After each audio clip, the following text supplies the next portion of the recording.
வணக்கம். என் பெயர் முகமது தௌஷிக். நான் 3ஆம் வகுப்பு ஆ பிரிவில் படிக்கின்றேன். நான் உலகத்தின் பயன்களை பற்றி பேச வந்துள்ளேன்.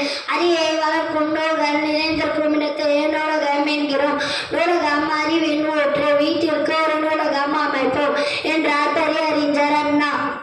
நூலகங்கள் கற்க ஆராய்ச்சி செய்ய அறிவை வளர்த்து கொள்ள என நமது திறமைகளை பெருக்கிக் கொள்ள உதவுகின்றன.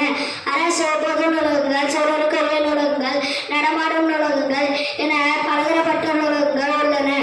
நூலகத்தில் கவிதை, சிறுகவிதை, நாடகம், கல்வி, வரலாறு போன்ற பல துறை சார்ந்து அடக்கி வைக்கப்பட்டிருக்கும். நூலகத்தில் எப்போதும் அமைதியாய் கடைபிடிக்க வேண்டும். சத்தம் போட்டு படிக்க கூடாது. பள்ளியும் நூலகமும் இணை பிரியாதவை.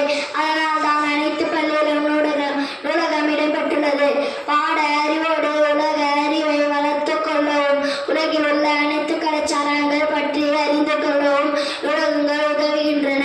அறியாமை என்றும் இருவராக நூலகங்களை நாம் தவறாமல் பயன்படுத்த வேண்டும். நூலகம் தேடி சென்று நூல்களை படிப்போம். வாழ்வு